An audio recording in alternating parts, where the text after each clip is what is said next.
Kara. Yes, I am the board chair here at Adoptees United, intercountry adopting myself from South Korea. So it's very nice to meet you. Excited to have this conversation. Yeah, nice to meet you too. And Kara, I'm Gregory Luce. I'm with Adoptees United as the executive director, but I'm also Adoptee Rights Law Center too. And in that capacity, I represent quite a few intercountry adoptees and with citizenship issues. So either they don't have citizenship or they don't have proof. So it's Right. really interesting to talk to you about sort of the flip side to that, which Yeah. is dual citizenship or some form of legal connection to the birth country, because I understand that Korea may have two different aspects of what a Korean-born adoptee can do. And one, there may be a special visa, but it sounds like what you went through is you're almost, if not have already, secured Korean citizenship. But before we get there, if you could just introduce yourself and tell us a little bit about who you are and what you're pursuing through the Korean government. Sure. My name is Kara Bos, and I am a Korean American adoptee. I was adopted to America, let's say, when I was around 4 years old, and I currently live in Amsterdam, the Netherlands. I have a Dutch husband, that's how I ended up here, and two children, a boy and a girl, and I've been living here now for 14 years. So I actually have Dutch citizenship as well. And you got the Dutch citizenship through your spouse. Yes, Is it a exactly. similar process where you, like in the US, where if you're married to a citizen, you wait a number of years and then you could, the Hmm. equivalent of naturalize? Yeah, if you have 3 years that you're married, then you can already apply for citizenship here. You do have to go through a little bit more. I think that I'm not sure if it's that way in America, that you have to go through like some kind of mandatory courses, like language courses, in order to be able to, yeah, prove some proficiency in order to be able to get your certificate in order to apply with immigration for your, yeah, legal card or citizenship. But that is something that was additional that I had to go through too here. And does that also um, make your children have acquired Dutch citizenship as well? Yeah, they've acquired it because they were born here, and also, I mean, not because they were born here, but because their father is obviously Dutch, and so they get it through their. It's not like America, of course, where you, if you're born in the country, that you get citizenship. They have it through their father, and then because they're my children as well, they have American citizenship as well, so they already have dual as children. Oh wow! So they're born in the Netherlands, but then obviously you had to Mhm. do, I think, a little bit more to get them to be citizens of the U.S., didn't you? Yeah, yeah. I mean, you have to provide a bunch of documentation that they were born abroad, and prove obviously that you're a citizen in order to naturalize them as well. But then we did that here at the embassy in Well, I Amsterdam. mean, it sounds like you are definitely an expert on like dual citizenship, dealing with three Well, different countries I as don't know well. about that. I I can't don't call know. I myself mean, an if you expert, but I've definitely gone through a couple processes now. then when did you start thinking about pursuing Korean citizenship or whatever you could find to secure a better connection to the country? Yeah, I actually have never been interested in getting Korean citizenship or nationality because I mean, I never have planned at this phase in my life to live there or to move there or to have a reason. Even the F4 visa, which adoptees are also allowed in Korea, I never thought to get that as well because I had no intentions of ever moving there and living there. Because I'm, pretty well planted here in Amsterdam with my children, and they're going to school, and we have a pretty good life here. But as a result of all the yeah tumultuous times I went through with the lawsuit and with my father's family and everything that resulted after my meeting with him as well. It kind of actually, yeah, I don't know, it gave me some kind of feeling because I've heard of other adoptees, mentioning it before that they wanted to kind of reclaim their citizenship, something that was taken back from them. So it was very symbolic to them. But for me, since I already had dual citizenship with a European Union passport and an American, like those are like the two most kind of powerful passports you could think of in the world. So there wasn't really any added value in my mind, at least at that point, to get also Korean citizenship. But I think through the lawsuit and the recognition that I received through my father and all the difficulty that I went through to get that, it kind of gave me this empowerment to where I realized that this was more significant than I had realized.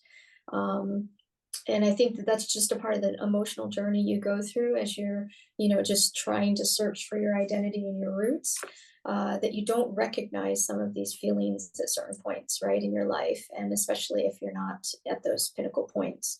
And once I like was recognized as being his daughter, then I felt empowered, because then I finally took back something that was taken away from me from when I was a child, and also throughout, all the begging and pleading and everything adoptees do in order to just get scraps of information and paperwork, it's very demoralizing as a person and as a human being.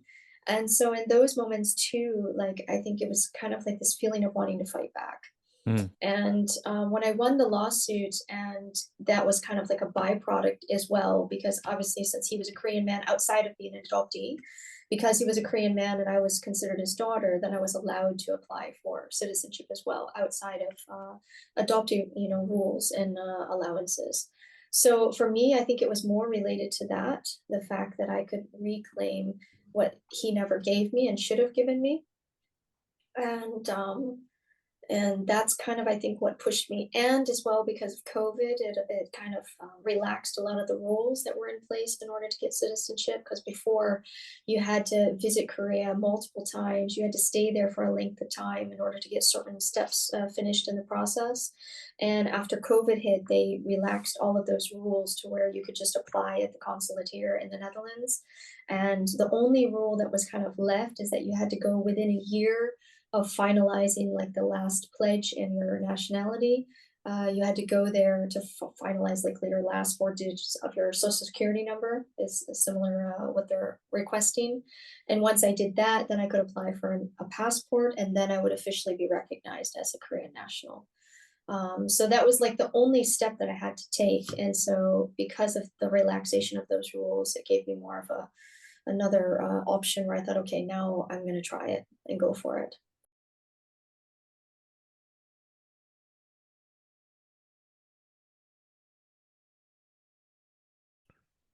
I think a lot of people don't know about your lawsuit. Could you talk a little bit about that and what you accomplished through that?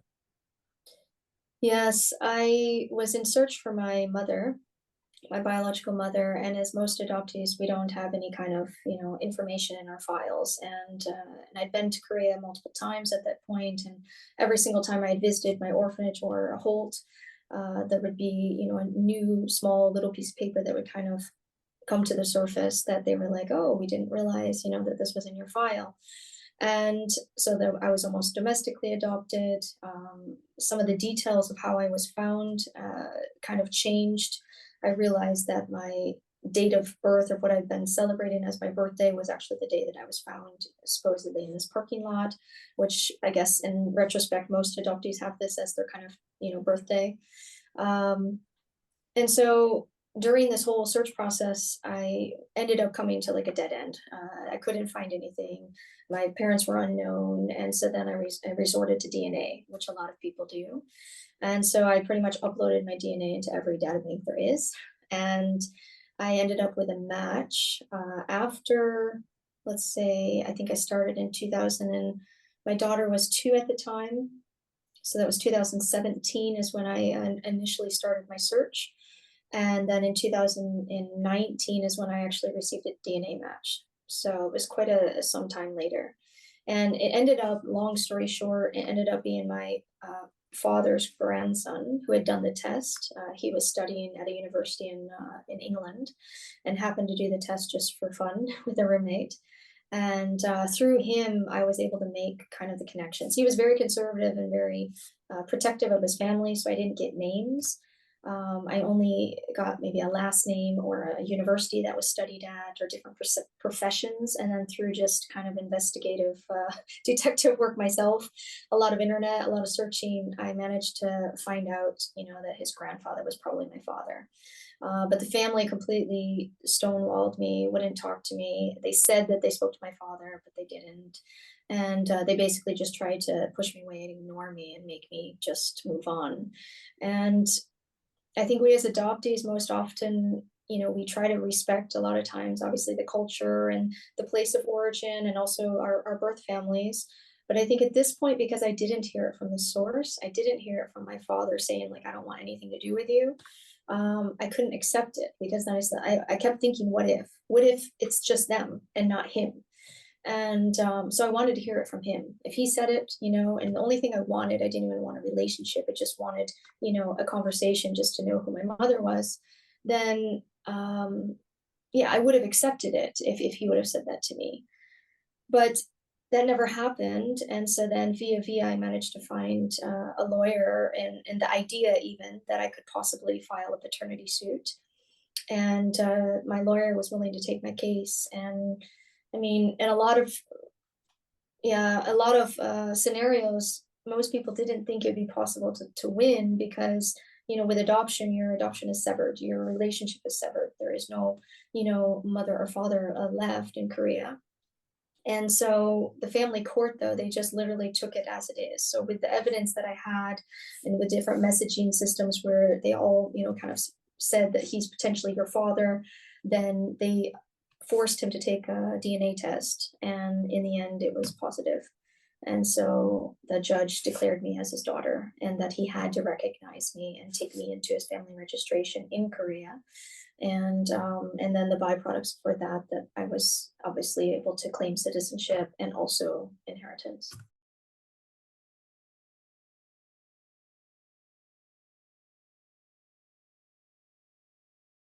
So you would then, for people who don't know, in Korea, there's these family registries, and even adoptees are assigned a particular family, Yes. but you must have two. Or does the second one supersede the first one? Well, I mean, I don't think at least I don't know, but it has happened before that adoptees were still on their family register in Korea and then they were adopted out and they were never taken off. But I don't know if I was ever on one, but at least the one I had was made from Holt. So it's just an orphan registry, they call that, in order to make you an orphan so that you can be adopted abroad. And then and apparently I still had a form of Korean nationality that was never expunged completely on the Korean side. So when I was going through this process of being taken up into his registry, they had to basically expunge again my Korean nationality in order to make me really officially like that I was adopted and sent out of the country, and then re-officially put me into his registry. And then they didn't know what name to give me.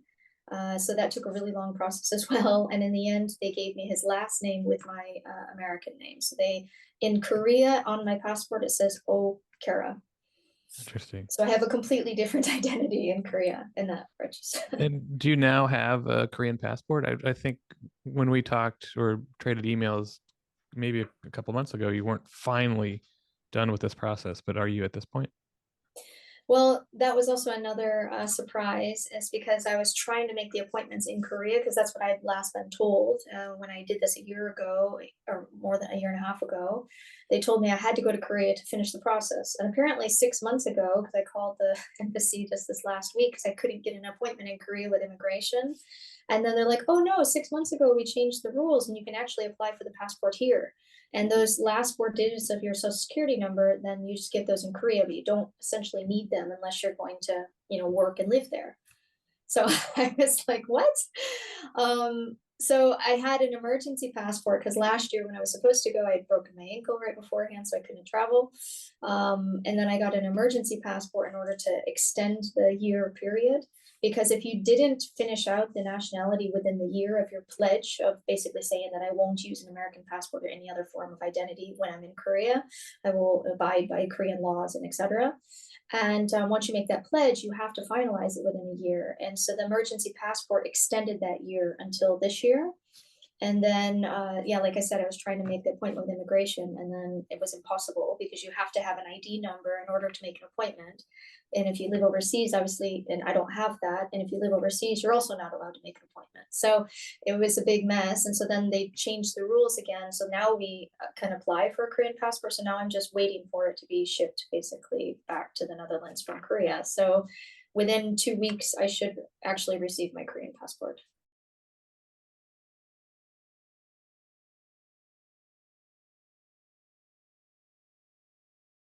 That just sounds so complicated. Yeah.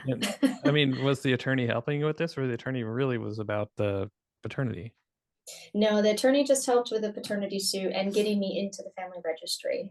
Those legal aspects she definitely helped me with, but for the Korean passport side, that was all my efforts, and then also the help of other adoptees and different people who have already gone through the process as well, who kind of could help with different things. But like I said again, like these kind of things change, and then you're not always informed, and so then then I informed another adoptee about like, hey, like you wrote this, document, and it gave all the steps of what you should do with the, getting your Korean citizenship. And then that was still the old rules. And so that's what I thought it was. And then when I messaged her, I was like, hey, they changed the rules. She was like, yeah, I know. I got my passport last month. I was like, oh.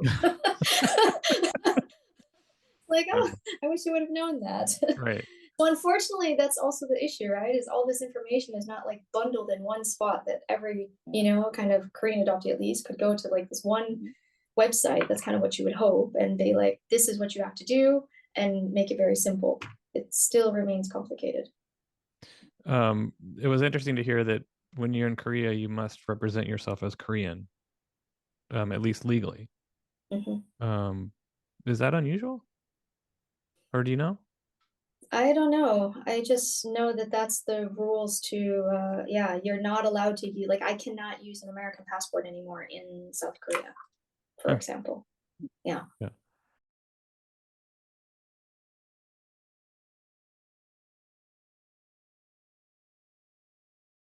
But you essentially, when you get your Korean passport, you'll have 3. Yes, that's That's true. great. That's amazing. Yeah. Yeah. Yeah. Yeah. And I bet 20 years ago you wouldn't have imagined the same thing. No, definitely not. No, but Yeah. it's really just that feeling of taking back what was lost. And yeah, it's really, for me at least, it's very symbolic. I know for others maybe it really is so they can live and work there, and it's fantastic that it's possible, because there's a lot of countries where it's not even possible to do this. So in that respect, Korea is, a bit more advanced for adoptees, even though it's a very messed up system still and it's very complicated and confusing. It's still at least possible, where I know in a lot of other origin countries it's not. Right. CS, do you have any thoughts on, I mean, would you want to go through this? Yeah, I mean, it's really interesting because I really love that you're talking about the fact that you had to do so much of this on your own, the sort of the passport side, because I feel like I feel like a lot of people don't understand just the amount of like labor intercountry adoptees put into like filling out paperwork, understanding just the paperwork on their own, because it's so expensive the other route, right? To get an attorney and to get somebody to help you. And so we literally become sort of like little mini immigration officers for ourselves, working the system. So it's really interesting to hear you go through that. And I hadn't heard that they had changed the rules, because that was something that I had looked at a little bit about the passport thing, and I was like, oh man, I don't know. The commitment to like have to go to the country and like have to fill that out, that's like a lot, So I've sort of put it off. But it's really interesting to hear those updates, because that kind of, I don't know, maybe I'll do it.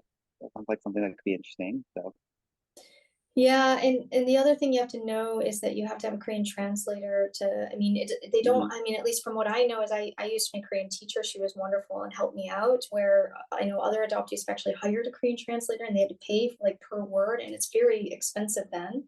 So yeah. it depends, and someone was told that they had to have an official Korean translator, which my Korean teacher passed for being official as long as she like shared her identity. So that could be also a rule that changed that I don't know about. But I know when I applied, at least it wasn't necessary to be like this official, having some kind of, maybe she has this certificate that you need. I don't know, but and then if you don't do it within that year, like this one adoptee I know, she like had to do the whole process all over again. And that's really killing and brutal, because I also had the problem because you have to have an FBI background check done as a part of the process as well, and your fingerprints. And so, and they have to be valid within, I think it's like less than 6 months in order to apply as well. But the FBI were like super delayed in getting any of the background checks back to people at this point when I was doing it. And so I literally made it within like less than a week of the time. And I had to have my sister-in-law like FedEx it from, and it costs like over 200 euros in order to get it FedEx to me on time in order to take it to the embassy here. So these are extra costs, which of course I didn't expect, or, yeah. So those are things as well that, yeah. And I definitely can feel that. I mean, I went through that process even here in America. I was trying to get a passport through the had to get a new certificate of citizenship. We lost the one that I'd gotten. And so I kept delaying. And at the United States Passport Office, you can delay it for like 6 months or something. But after you delayed it after 6 months, I'd already paid all the fees and everything to get it going. They're like, okay, you've got to start the process all over again. And it was just like, oh my God. And that whole thing was, I mean, you just lose tons of money and time and expense. So, so you had to get a FBI, a US FBI background check and then provide that to Korea? Yeah. So, I had to have even though I'm a Dutch citizen, like, and I did it through my Dutch passport as well, but because I'm also American, I had to have also my American FBI background check as well. So I had to send both a Dutch background check and also a US one. So that was a bit more complicated. And did those have to be translated as well into Korean? Oh, that's a good question. Maybe, but I don't remember. Yeah, for U.S. immigration law, the intercountry adoptees, all of their documents in their children have to be translated, and it costs a fortune. It's a similar system where they're charging. They have to be official translators, and they charge by the by the content, usually by the word, and it's extremely expensive. And luckily, when I have a case, for instance, involving an intercountry adoptee, it's already been translated when they enter the country, so I don't have to do it again. But it is one of those costs that are not often realized, and it sounds like that's the same with Korea. Yeah.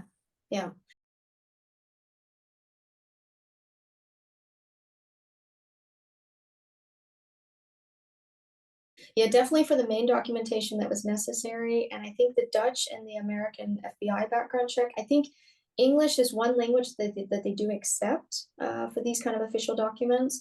But they also had, I think, like, how in some marriage certificates as well, then they have like 20 different, the most official languages, they have them also as on the back. And I can't remember if that was the case with these two documents, or it was just because it was English that it was a accepted language then from the Korean government.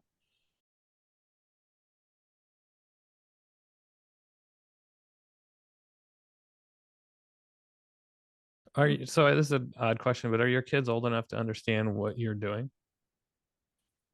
I don't think with the Korean citizenship, no. I mean, they understood a bit. I mean, they're 9 and 11, almost 12 now. Obviously, this happened back in 2020, the whole lawsuit and everything. So then, it's 4 years ago now. So yeah, I think that was a bit harder for them to understand. I think the worst part for them was the fact that I was gone. Like, I was gone quite often, and that was really difficult. Yeah, especially for my. Right, but obviously it really impacts them as well to have a mom who is a triple citizen. And whether that allows them to acquire that citizenship, I guess, is country by country. But I think that's such a thing we often overlook, is especially as adoptees, we forget that this is impacting our kids. Our adoption status is impacting our kids. Yes, definitely. Yeah, those are definitely things I've been confronted with. I went recently to the first Dutch adoptee conference here in the Netherlands, and that was one of actually the topics, was the second generation from adoptees and how their kids have been impacted, and especially some of the older Korean adoptees who now have children, anywhere from 30 to 40 years old even, and or 20 to 30 years old, and how that's affected them, even when you think, that you're kind of you're the generational stop, you hope, of the trauma, because you're confronting it, you're doing something about it, and you're not just ignoring it or burying it. But you can still see some of the, obviously, after effects of what trauma, how it continues in the family line. They say something about 7 generations, I think, that trauma is in the, in the body and passed on. But I hope that it's very minimal to mine. Right.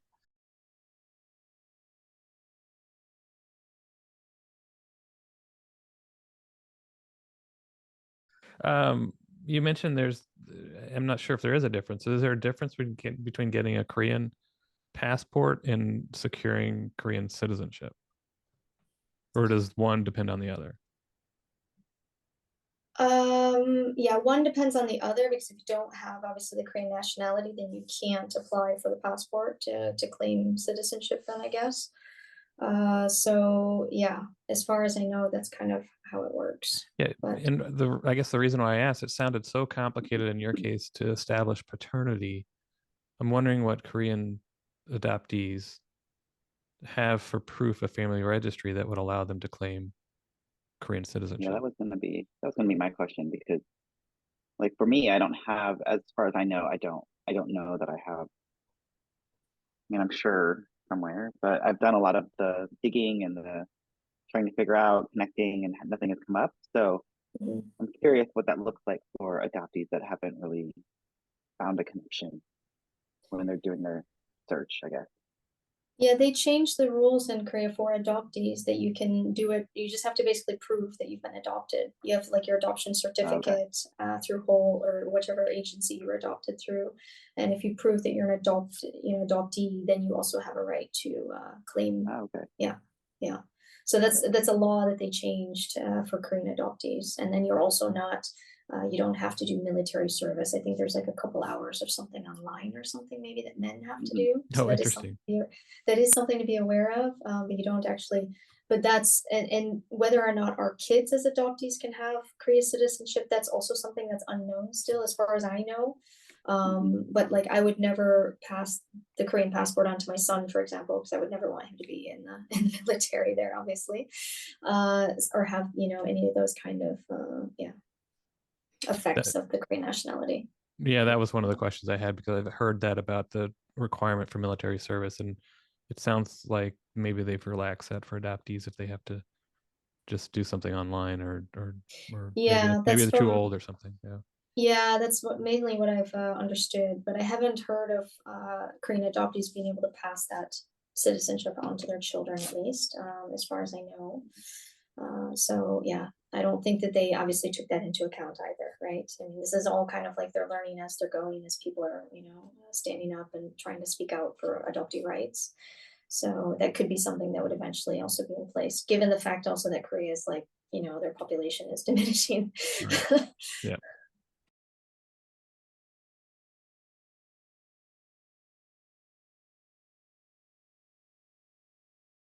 Um, so since you're both immigration officers, because of Yeah. you, uh, so what's your understanding of the difference between what you've done and getting just an F4 visa, which I've heard of in Korea as well? Yeah, the F4 visa, you're still obviously you're not a Korean citizen, you're not a Korean national. So you have kind of all the luxuries of still being a foreigner. So there's different advantages for foreigners, I think tax related and also regarding, I don't know, probably discounted phones or this or that, for foreigners or visitors or tourists. But if you're a Korean, if you're a Korean national like I am, then you can't claim those. Like also like tax rebates and those kind of things for like if you shop there, you don't get like the tax refunds back, those kind of things. And then then you can still work and live there, open bank accounts, even the one thing I don't know for sure is buying property. Like if you have an F4 visa, I'm not absolutely certain that you can buy property compared to if you're a citizen. I know for sure like I can as a Korean citizen as well. That makes the whole process a lot easier. But if you have an F4 visa, I'm not sure if that right is extended or not. Yeah, I'll try to look into that. So maybe we have an answer. CS, anything else? No, I mean, it's just really interesting that you've gone through that process, especially several times, it sounds like, to get it. So, um, yeah, it's so interesting how Korea does their citizenship. I'm really glad that they're opening that more to adoptees, quite honestly, especially with everything that's coming out. I hope more countries will do that for adoptees as well, quite honestly.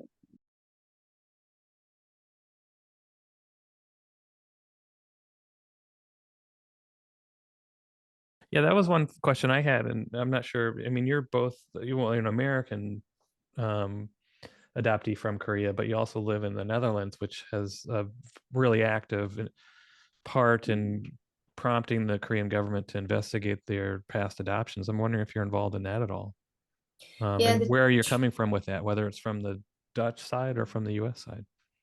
Yeah, the TRC that's initiated by DKRG in Denmark or Norway, sorry, Norway. And yeah, no, the Dutch are also involved, and so I'm a part of their organization, which is the NLKRG, Hmm. the Dutch Korean Rights Group. And Norway obviously initiated it with Peter Muller and Boon Young. And from what I understand, at least my case was taken up in the original 34, I believe it was, that initiated the whole process. And then after that, they've been able to prove enough to allow even more files and cases in the investigation, and they've also been able to extend it even for another year. But yeah, I mean, it was just initially wanting to obviously support that because it's one of the first, I mean, there's what is it? Not Haiti, but is it Sri Lanka? I think they also started their own Right. investigation as well. Hmm. And so yeah, Korea obviously they have one of the longest histories of adoption, and yeah, it would be really interesting to see what in the end what the findings are. And I know at least with Peter, and because of his legal background as well, that I think helps a lot. And because he's a man, I mean that's just the patriarchal society in Korea as well. That I think that makes an influence as well in order to be able to get this progressing, and hopefully it'll result in something. But I don't know. I mean, I really hope that it'll change some perspective in Korea as well, and that they'll understand the reason why adoptees keep coming back, and the reason why we're trying to have access to our files and gain this right to identity and origin, as so many inter-country adoptees are trying to do. But it sounds and it seems like it's just like a sound wall. It just keeps reverberating back again because there's not a single country yet that has completely truly opened up for inter-country adoptees to be like, yes, this is a right you own, and giving full access and giving us also on equal terms. And I think that was what was different, like with my lawsuit, because it was, you know otherwise he would have never had to have any contact with me. He would have been protected. If the adoption agency would have contacted him and said, your daughter's searching for you, can she contact you, and he said no, then it would be finished, right? And then through this paternity suit, it was a completely different route, but it allowed me to gain that access without having to have someone give me, permission from an adoption agency. And that's the most infuriating thing, I think, for adoptees, is that they constantly have to beg and plead with people to, give them this innate right. Where doing it through the court system, it was just very black and white for the court then. It was like, okay, you have all of this evidence, yeah, he has to do this test, yes, he's your father, so of course they can't tell him he had to meet me or anything, but I at least had the access. I could gain medical records, I could gain information to who he was. And I would have never had that if it was up to the adoption agency and the privacy laws that protect biological parents. Yeah, that's such a universal thing with adopted people, is that, and you also internalize it as well, where you think that you aren't entitled to it because why would you be if it's so hard to get? Yeah, And then so yeah, you sort of and give up. Yeah. exactly, because you keep getting no's, and all of those no's are also, and then and I mean, I even got a lot of um criticism from other adoptees because like I wasn't respecting the culture, I wasn't respecting this, I wasn't giving, I should be more low key, I shouldn't be forcing my way into things, and doing it like an American. um and but I thought, but none of those other ways work. There's not one way to Rome, as they say, and none of the other paths worked. I mean, I was just continually denied, and I said, when do we just keep allowing that to happen? And I still have no regrets, because if I wouldn't have forged forward, I would to this day not know that he's my father, because he's passed away. Like 6 months after I met him, he died. So like I would have never known if I Right. wouldn't have pushed forward. So these are things, and that's the point too, is most of us adoptees are getting older, and our parents are also getting obviously older, and we're losing the time and the chance to be able to have any access to them. And privacy laws and agencies are in our way. And then I assume on top of that is the same thing we have here in the US for the domestic adoptees, is this it's a patriarchal culture, but also the shame that was put upon mothers who weren't married, Yes. and that's still an Yeah. issue in Korea. Yeah, for sure. Yeah. I mean, I'm going there the end of this month actually again, and yeah, I'm hoping to have like one last chance to maybe say something to her on television if she's even alive. Of course, that we don't know as well. Um, but yeah, I mean, that's what I've constantly, tried to say, like, don't be ashamed. Like, and especially now that he's passed away, then I think like, what else, you have nothing to lose now, even if it's in secret, like I don't need to meet her in public or anything. And that's what I've continually said, like, even if it's in secret, that you at least can meet and know your story. And I mean, it's a shame that that even has to be part of the something we have to say, but it is what it is. So yeah. It sounds very familiar.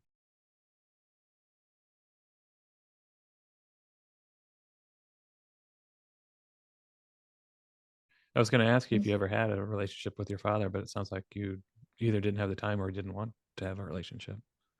Yeah, I honestly I have no idea because after that the family just basically told me like he doesn't want contact with you. It was never from his mouth himself. But yeah, I mean, in the like 7 minutes that I spent in the same room with him, where I could say anything to him, he wasn't really open or willing to really have a relationship, let's say. But that's understandable under the circumstances that we came together, right? Like I didn't want any of that. Like I wanted to just meet in like a one-on-one space together and just talk and then let it be done. But that wasn't allowed. So that's I what came. I hadn't realized that you had appeared. You must have both appeared in court at the same time, and you had these 7 minutes where what goes No, through he your head? never appeared. No, he didn't appear at court at all. He didn't have to. His lawyer didn't also even show up. No, he met me at my lawyer's office like the Monday after the trial, where it was confirmed for sure that, that the judge said he has to recognize me. And then he came to my lawyer's office and it was supposed to be just him and I. We were supposed to meet. And then he showed up with bodyguards and he had like complete facial covering. And he stayed for like 5 minutes at my lawyer's office. And she was kind of translating, but he like denied everything and acted like he didn't know what he was even doing there, which could be true. I don't know, because he thought he went for just like a health checkup. He didn't think that he went for a paternity test. The family said they didn't even tell him that any of this happened until like that day of the trial, like when it was pronounced that I was his daughter.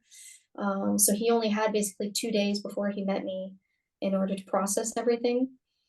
So I don't know. I have no idea. Like I wish I could have been obviously a fly in the wall to hear how those conversations went and what they said to him because, obviously how you approach someone at that age, he was 85, and how you approach someone at that age in a patriarchal culture where he was kind of really the man in the family in his whole life, I think, because he was very wealthy and with status.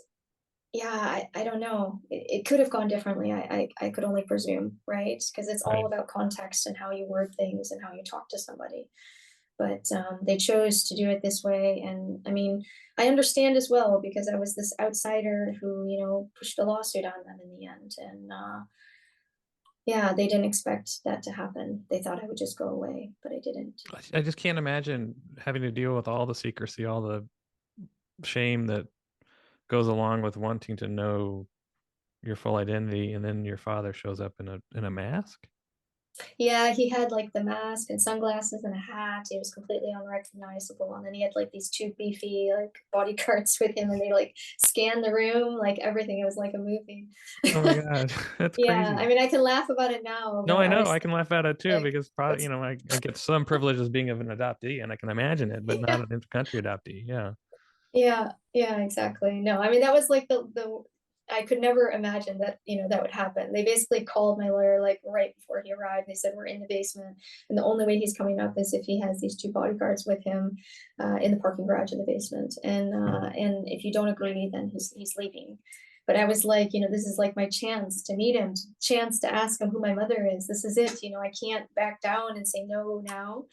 And she was furious though. She was just like, "What? Do you think we have knives? What do you think we're gonna do to him?" Like, Right. yeah, we're two small Korean women. But yeah, no, that was pretty ugly.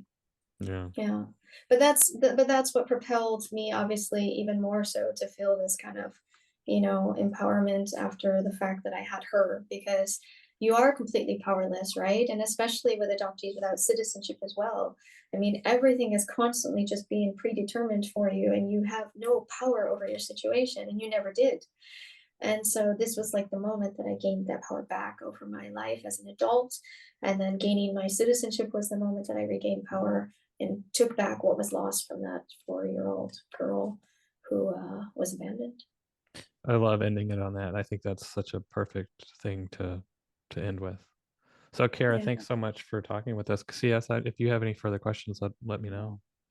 I really appreciate that. That was really, I mean, I learned a lot just listening to you talk about your process, quite honestly. So really appreciate it. If someone was interested in gaining Korean citizenship, is there a place or a good resource available that you would recommend? Yeah, that's the difficult thing, is because every single state, even in America, is different, and every country is different and how they do it. So the only thing you can do is basically, reach out into the adoptee networks in your community, in where you live, and see if anyone else has gone through the process, and obviously speak to the consulate or embassy that's closest to you. That's really the only advice I can give, because anything I've done is not going to be the same as for, whoever is in America who might be watching, or anywhere else in the world. The Netherlands is even different than Belgium, which is like literally just a few hours away. And I hear in different states in America, it's the same. Like they give you the runaround, and it's very unclear. And some of the states don't even know how to do it sometimes. If it's not like a bigger consulate or embassy, then they Mhm. don't even know for adoptees what to do, because it's kind of like this, unwritten rule that's just kind of, been passed down from up high, but then not really thought through, and how to actually process it. The same with my verdict, right? With becoming my father's daughter. Like that's why it took so long to be taken up into his registry, because they're like, this has never happened before. We don't know how to call her. We don't know what to write in his registry. So yeah, yeah, that's difficult. Yeah, I think the lesson here is to persevere. Yeah. Yeah, And be yeah. denied so it makes you angry. Exactly. Yeah. And also be aware of how much money it can cost you. So if it's, if you really, it may not be worth the money, because it is kind of a luxury thing to do then, in that sense, because it's not inexpensive in that regard. You do have to pay, yeah, a bit of money in order to get it. So it Right. really needs to mean something, and you have to be able to, yeah, be capable of purchasing it. Right. And I bet if you needed to hire a Korean attorney, it'd be tough. I can imagine as an American or even from a different country to figure out who you would hire. Yeah, because I know another Dutch adoptee here, like she tried to get my lawyer to take on her case, but in the end, for different reasons, my lawyer didn't do it, and she ended up finding someone else, and then he basically just scammed her, and then she ended up with another lawyer, and this one ends up thankfully good. But that's the problem, is it's very difficult to find a good lawyer then, Right. and especially if it's in a foreign country. And I had like someone I knew who was a lawyer here in the Netherlands, kind of, fact check her to be sure that she was valid, even like, so she checked with a lawyer friend of her in Korea, who double checked to make sure she was even credible as a lawyer, which is, yeah, just to be sure, as I was sending, my money to her wire Right. transfer, knowing that, and just trusting that she would do her job. But you didn't need that in order to gain the citizenship. Like you don't need a lawyer to do that, as a Korean adoptee, at least. Right. The same is That was true in just, the US. Intercountry adoptees, if they need citizenship or proof of it in the US, they don't have to have an attorney. I totally recommend it in certain circumstances, but I can imagine trying to get a passport or citizenship in Korea. The same is true. It might be useful to have an attorney, but it's very costly. But you can certainly mhm, do it on your own with the resources that you can gather from other Korean adoptees. yeah, yeah, for sure.